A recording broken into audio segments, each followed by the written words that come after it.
As I said before, and I've said often, this is a journey. These things that you've learned do not culminate with being able to understand them in terms of awareness. You've got to be able to execute them in a consistent way. And these things really do all come together when you talk about developing your executive presence.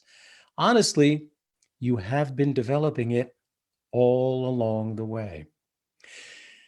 My favorite definition of executive presence is a speaker who sounds like they know where they're going and they're willing to take their listeners with them.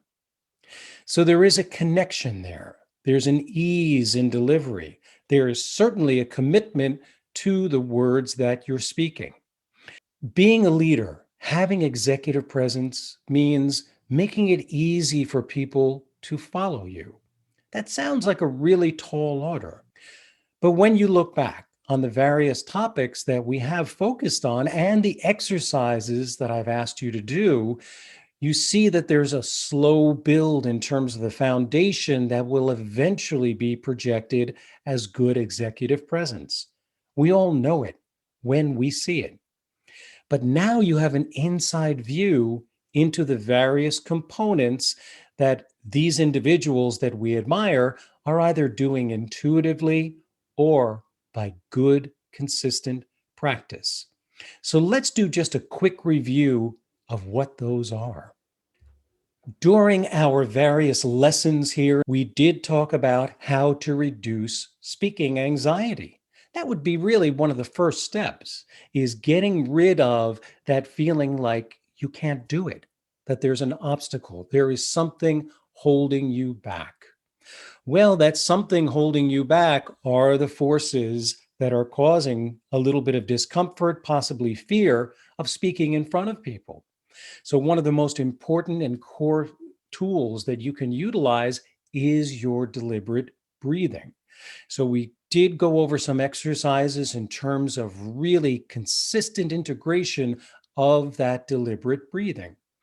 We did talk about gesturing as well, utilizing those two physical tools as lifelines to reduce and mitigate speaking anxiety. Then we talked very directly about how to integrate different tools into the challenges of particular business communication scenarios. So knowing that you have tools to access what those tools are and then getting good at using them, you were able to utilize everyday practice, and you probably still do, to become very accustomed to going for those tools. So when the stakes are high, you have the ability because you have the practice and the muscle memory. Being clear is a big obstacle, but if you present a strong framework using a hierarchy of ideas, starting with your bumper sticker at the top, your three supportive reasons, and allowing the details to exist down below, changing levels as you go along, you're giving everyone a very strong idea of what to anticipate as you're speaking. That clarity is appreciated no matter who you're speaking to in your business and in your personal life. Many people don't like the sound of their voice, and that could be something that either surprises you or causes you to lack confidence. There are ways to make the sound of your voice improve to your ears and to the ears of others. Becoming a better storyteller is, again, a core asset, a core tool in being a leader, having people follow you, exuding that executive presence. Discovering what those stories are and their importance to you is vital to being a much better speaker. We talked about how gesturing is something that you can practice. It is something that you can expand. You can begin to integrate new gestures that maybe you never considered because you simply didn't give yourself permission, therefore blocking your flow. That's another quality of someone with executive presence. They have that forward momentum. Remember, they sound like they know where they're going. Gesturing will help you do that. In this world of virtual communications, being able to set your virtual stage is vitally important. It's something that you can set up in terms of composing your background, making sure your camera is at the right angle, and your lighting is enhancing your presence in that virtual interaction. Then we talked about how you need to trust your impulses and your intuition when you're speaking in an impromptu way.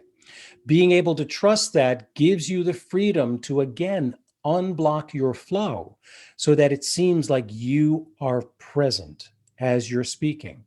Nothing commands more attention or exudes as much confidence as being in the moment with the people that you're interacting with. Then we talked about how authentic connecting leads to successful networking, understanding what it is that you're known for, not just what you're known as, and being willing to share experiences from your life that have the potential, the possibility of connecting. Allowing yourself to do that is, again, a vital tool to everything that becomes your executive presence. So you see, you really do have the tools to do this. I suggest that you stay on the journey. Keep getting better at accessing these tools. And I've said this before, I'm on the same journey of just trying to get better and better. So, what I'm going to do is offer up a few generic sentences that you can use for your practice. These sentences can be used over and over again. Consider each of the tools, each of the topics of focus that I mentioned just a moment ago that have been a part of all of the lessons so far. Focus on one of those tools as you are saying these sentences, of course, where it applies. For some, you may want to integrate your deliberate breathing. Rather, not integrate it, but focus on that integration. You never want to do an either or. You want to do all of it together. But if your focus is on a particular tool, you can get better and better at using that. Now, this isolation is not a bad thing. When you isolate a tool and really focus your awareness on it, the good news is that this methodology will tie everything together.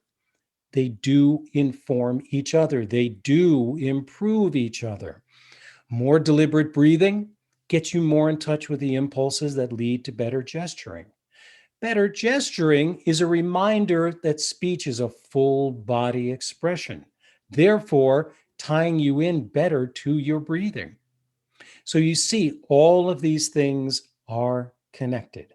Let's take a look at those sentences. Here are 6 samples of just very generic sentences that you might hear an executive speak. Again, you can utilize them in many, many different ways. You may even be aware of you utilizing several of the tools all at once. Good for you. Let's try them. Before you go, please get me the updated numbers.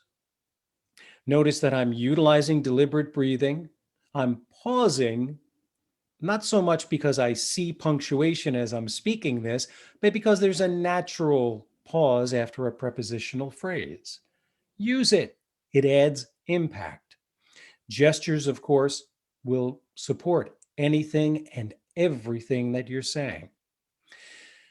First, we need to search the current field of applicants for a good fit. Don't be afraid to slow down near the end of sentences to add more impact. That adjustment to rhythm is a good one. We should all search for something more suited to the purpose. Again, integrating gestures, utilizing breathing, slowing down the rate of your speech. Have you thought about the project anymore? Mhm. We need our brand to resonate with a wider demographic. Good. Take a nice breath on the next one. That lawsuit demonstrates the importance of settling matters in writing. Great. I know that we've been talking about executive presence here, but really, your communication technique is not just something that's reserved when you're speaking with other executives, your supervisors, or even just people that you want to impress. There has to be an authenticity to everything you do and everything you say. If you appear too confident or too sure of yourself, that can be a little bit off putting as well. So allow your own unique personality to come through. And also be aware that everyone has various people that they integrate with, that they interact with in the course of their business day, whether it's in person down the road or if it is virtually. I often speak about everyone being aware that there is a communication compass. It can often feel like we are being pulled in several directions because of the people that we interact with on a daily basis. Think of it this way: everyone is at the center of their own communication compass. To the north, you have your boss or your supervisors. To one side, you have your peers, the people who you work with and share information with. Just below you to the south are your direct reports, the people who do report to you. And to the other side, you have your customers. So your messages, the content of your messages will vary. But I highly recommend that you utilize the same approach to speech when you're really speaking to all of them. Because ultimately, your confidence is one thing that everyone will appreciate because they will trust that you're committed to your words. Also, your clarity in getting a message across is really important. If you just look at the comparison between speaking to your supervisors and speaking to your direct reports, that's a perfect example of speaking up and speaking down, where that clarity will really be appreciated. Number one, your boss doesn't have time for all of the details. And number two, your direct reports don't need all the details because you don't need to do their work for them. So being clear about what you expect, what you need from them is as important as being clear when speaking northward. Also, when you're speaking to your peers, you want to make sure that you are being clear in getting your messaging across.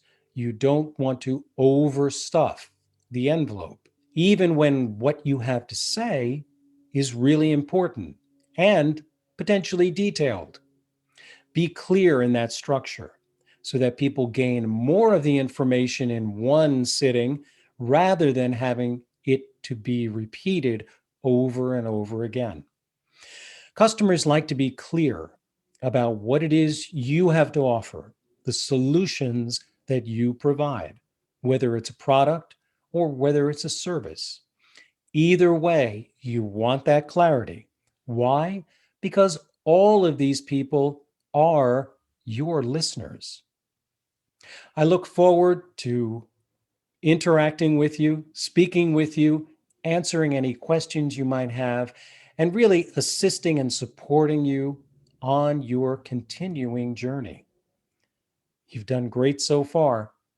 Stay consistent, stay disciplined, and stay authentic.